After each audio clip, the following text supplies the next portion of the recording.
Saat kali pertama mendengar informasi bahwa ada seorang wanita sendirian tinggal menetap di dalam hutan belantara, saya awalnya tidak percaya. Bagaimana ceritanya? Apakah bisa bertahan hidup dan apa memang tidak takut dengan beragam gangguan? Pertanyaan-pertanyaan semacam itu berada di luar logika saya. Karena didorong rasa penasaran, saya pun ingin membuktikan secara langsung. Lokasinya berada di dalam hutan belantara antara Kabupaten Rembang, Jawa Tengah dengan Kabupaten Tuban, Jawa Timur. Dari akses Jalan Raya Sale Jatirogo berjarak sekira 10 km. Saya menyusuri lebatnya hutan wilayah Kesatuan Pemangkuan Hutan KPA Kebon Harjo, melintasi alur jalan yang mirip arena off-road untuk bertemu sosok bernama Ibu Kartini, perempuan warga Kabupaten Rembang yang namanya sama dengan pahlawan emansipasi wanita R.A. Kartini. Berbekal petunjuk dari seorang kawan dan 2 kali bertanya dengan petugas polisi hutan, kendaraan saya semula melaju lancar, menembus jalan berbatu dan kubangan air. Sempat sekali salah arah, kemudian saya putuskan kembali menuju jalan sebelumnya. Setelah masuk perkebunan ketela yang merupakan perbatasan antara kawasan hutan dengan tanah pribadi warga, akhirnya saya bisa menemukan sebuah gubuk dan rumah panggung yang ditempati Ibu Kartini. Hadangan 2 ekor anjing menggonggong terus mendekat karena mengetahui orang asing datang. Kartini, wanita berusia sekira 55 tahun ini, tergopoh-gopoh menyambut saya dengan sangat ramah. Sebentar memperkenalkan diri sebagai seorang jurnalis, tak berselang lama, perbincangan pun mengalir.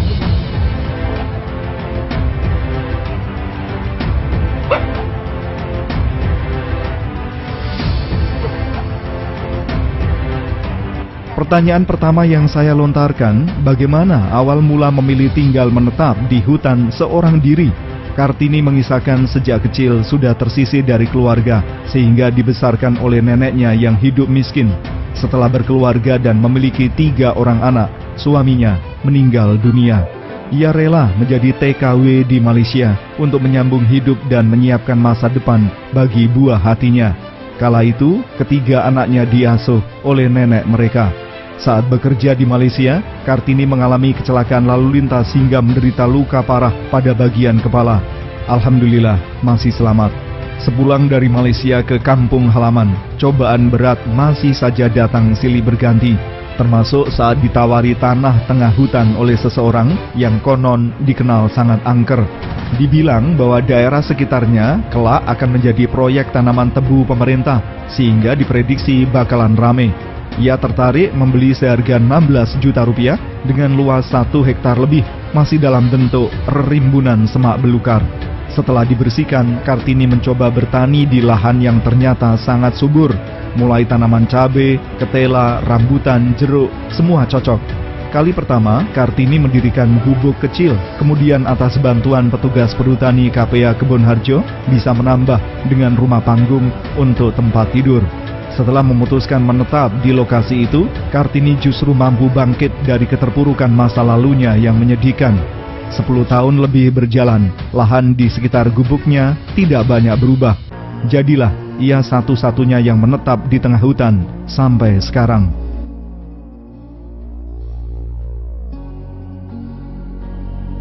Kok ning grumbul ya? Masa ning kene gak ana sapa-sapa aku di lahan. Enggak ada. Kok enggak sungai enggak ada apa-apa enggak ada terus. Nduk kene ya ketipu juga aku ini. Pendek kata ketipu. Nduk nanti kene iku karepe digawe lahan tebu kok iku bupati ngedekno kantor ning kene lahan tebu. Iku ana kantor ana pekerja kan ana kantoran ning kene ngedekno intine perumahan nggo pekerja-pekerja. Sampe rame kene. Lah itu saya semangat terus oh iya di sini kan jauh saudara sana saudara aku bisa. Kondisinya waktu itu gimana Bu? Tengah? Wih, gerumbul banget, ini nggak seperti ini. Kondisinya pohon jati. Gerumbul jati sudah habis dijarah orang pokoknya. Itu pohon duri apa? Ri panjang, serut, pokoknya duri-duri semua. Ri rambut, ri bandil. Oh, nggak kebayang hidup. Nggak, bener waktu itu saya makanya mungkinkah saya hidup di sini untuk babat ini aja. Nggak mungkin tenagaku, harus tenaga lelaki. Apa saya tak bayari saya gini terus. Itu menjelat akhir dari saya penggarap sawah itu kebetulan hasilnya bagus. Terus uang tuh waktu itu saya punya sekitar kurang lebih 10 juta. Terus saya pakai biaya babat di sini. Pembersihan. Iya, pembersihan lahan itu 3 lelaki itu orang bongket itu ini tunggak banyak karena ini pemotongan orang babat. Sangat lebat waktu. Orang stroke waktu penjarahan hutan, Gus Dur. Ini itu ceritanya Pak Mantri yang dulu, yang sudah pensiun sekarang. Dipakai sembunyi maling-maling tuh truk itu standby-nya di sini. 4 truk tuh nggak kelihatan. Terus bangun rumah ini gimana Bu ceritanya? Nah, dulu gubuk kecil. Waktu ada orang babat, saya itu beli dolok-dolok dari orang tani di sana. Saya minta tolong orang pekerja-pekerja, "Nek tolong ya dekno cagak." Belum ada payen, belum apa, alang-alang saya pakai penutupnya semalang. Ini bekasnya masih ada nih. Dulu ilalang semua. Kecil ini, saya pakai tidur ini, dapur ini, naruh barang-barang ya berantakan. Orang kita tani ya butuh alat. Sedang tempat nggak ada ya, gedeknya itu ya belum ada waktu itu. Terpal itu saya ngarit itu kan biasa ngarit di sini tuh gini ngomong sama ya saya denger ternyata sendiri. Ada lagi uangnya ngarah kuat suwe. Dhisik setiap digarap uang kan orang nanti setahun uang dimati gitu. Dan terus di sini meninggal. Iya, waktu itu memang di situ tuh ada intinya kerajaan hantu itu ada iblis. Memang kita mau percaya nggak percaya memang ada. Dikenal angker sini. Iya, benar di pojok sana, pojok lahan itu. Nah, dulu ada jurangnya. Ini kan udah sabu itu. Oh, saya gini denger kata-kata itu gini. Orang kerja juga ngomong gitu. Akan tetap. Gini bukan takut gini, bersyukurlah andaikan ada iblis yang bisa ambil nyawa manusia daripada saya hidup tapi misalnya nggak bisa selamatkan untuk anak saya lebih baik saya mati. Saya jadi semangat di sini karena ya itu kalau saya bisa mati tanpa bunuh diri kan bagus, kalau bunuh diri kan menambah dosa kan.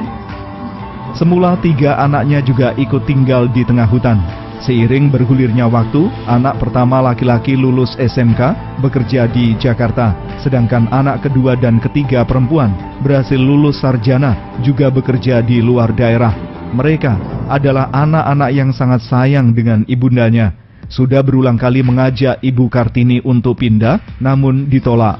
Jangankan pindah, diajak jalan-jalan ke kota saja, Kartini merasa enggan. Kartini mengaku sudah kadung cinta dengan tempat tinggalnya sekarang yang memberikan kedamaian dan ketenangan batin. Hal itu menurutnya sulit tergantikan.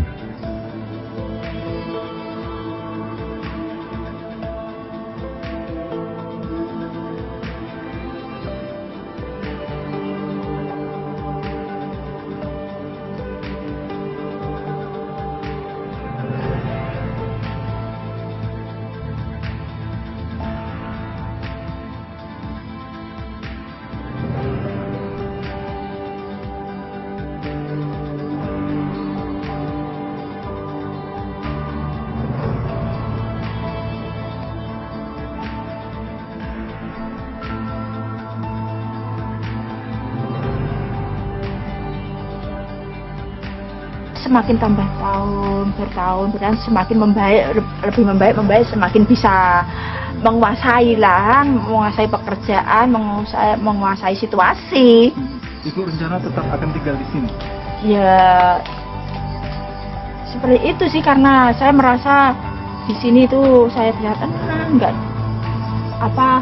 denger saya sudah jenuh banget waktu tinggal di tengah-tengah keluarga. Saya kan pernah ditanya, "Mbak, itu nek sakit ya teman-temannya Bu Rini, nek kesini itu, nek sakit gitu terus aku bayangkan nek sakit gak ono uang, sakit padahal perut harus makan, kalau nggak makan kan lebih parah, tapi itu nggak kuat apa-apa terus gimana makannya apanya."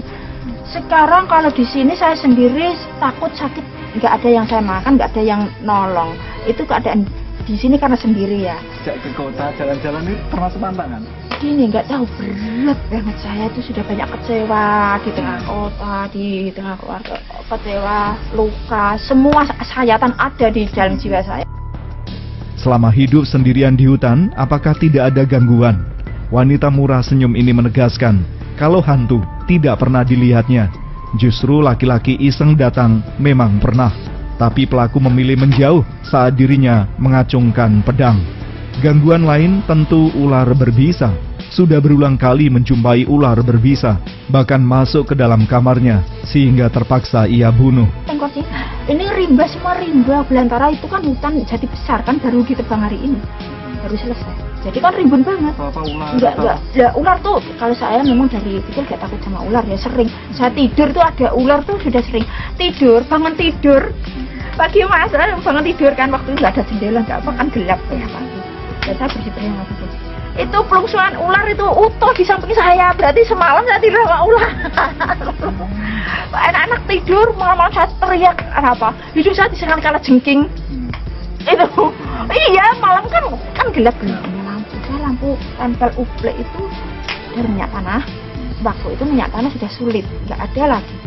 Akhirnya apa? Saya antisipasinya. Solar saya kasih cover barus itu diaduk-aduk itu bisa nyala dipakai lampu. Kalau gangguan mungkin hantu atau apa? Ya bersyukur, mungkin Tuhan tahu saya penakut, takut saya mati mendadak. Karena kalau takut kan terkejut kan, kalau dikata iya apa kan pasti kalau orang jantung kan pasti deg kan gitu. Disitulah saya percaya bahwa Tuhan itu tidak akan merelakan hambanya disia-sia orang lain. Selama ini nggak pernah lihat apa-apa? Dia pernah. Aman-aman saja? Aman, justru yang nggak aman ya itu setan doyan sambel. Setiap orang kesini kan nanyanya ya gitu, nggak pernah dilihatin yang serem-serem. Banyak, siapa bilang nggak ada? Banyak. Terus bagaimana kalau bilangnya serem? Yang serem itu kan bukan setan yang makan menyan. Ya kalau setan yang makanannya menyan baik hati sama saya. Nah terus setan yang dinyanyai sambel inilah yang sangat-sangat bahaya. Pernah saya malam-malam didatangi. Tapi bisa. Ya karena saya ya itu bukan saya dari situ saya belajar bicara. Dulu saya sangat halus. Bener anak saya juga kaget. Di situ kita jadi harus berani gertak orang. Walaupun kita nggak bisa apa-apa, nggak tahu apa-apa. Pernah ada diganggu kemudian dengan gertak? Iya, bener. Gertakan saya apa? Saya itu bawa pedang. Padahal saya ini membunuh. Jangankan kok manusia, kok ayam itu darahnya banyak. Beneran kecil itu aja. Saya nggak berani, takut dosa, takut kasihan, nggak tega ada hewan menderita, saya nggak tega. Jadi saya itu nggak sengaja itu orang itu bantu saya bikin sumur. Itu punya pedang tuh ditinggal di sini. Ya intinya bukan sengaja ninggal ngasih, enggak. Dia itu kebanyakan bawa barang. Akhirnya biar aja di sini. Ya udah biar di sini biar untuk keperluan apa-apa gitu. Akhirnya sama saya itu ya itu spontanitas saya ini. Oh, pedang. Kamu sudah tebal kulitnya gitu. Gubuk dan rumah panggung milik Kartini dulunya mengandalkan penerangan lampu teplok. Malum, di tengah hutan tidak ada jaringan listrik. Tahu sang ibu memiliki pendirian kuat tidak mau pindah. Anak-anak Kartini mengusahakan jaringan listrik tenaga surya. Kini kediaman Kartini sudah terang pada malam hari, termasuk bisa cas handphone dan menghidupkan mesin pompa air.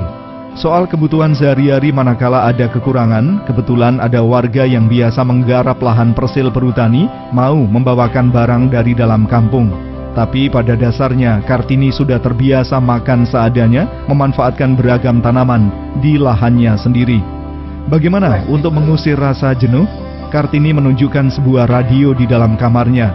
Radio itu pula yang menjadi teman menuju peraduan hingga terbangun saat pagi tiba.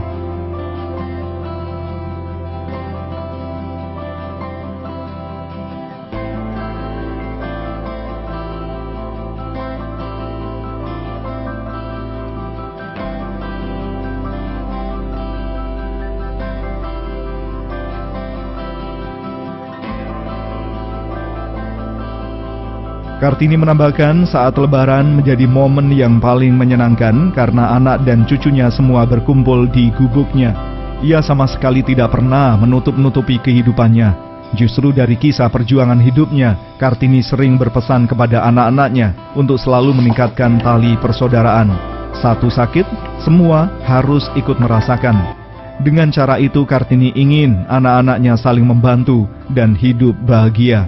Kalau harapan saya itu ya tetap pada di awal saya amanatkan ke anak, mereka tetap membentuk lingkaran, terus saling membantu satu sama lain, jangan sampai terpecah walau sudah masa akhir di akhir hidup. Jangan Arti sampai hidup itu ibu sendiri jadi saling membantu, saling, jangan sampai kalian terlepas. Itu harapanku. Jadi aku nggak pengen minta kalian balas jasa orang tua harus dikasih barang-barang mahal, disenengke, dibangun kayak ngene ngono, tidak. Tapi aku lebih bahagia kalian rukun terus bergandeng tangan. Jam malam ini menunjukkan pukul 9:04. Saya pamitan pulang dengan rasa tidak tega menggelayuti karena harus meninggalkan Ibu Kartini sendirian berteman kegelapan malam. Ya sudahlah, saya langkahkan kaki menuju tempat parkir kendaraan. Ibu Kartini mendekat dan tanpa terduga mengulurkan tangan untuk salam komando layaknya anggota TNI. Salam komando yang saya rasa menularkan semangat keberanian dari seorang wanita tangguh.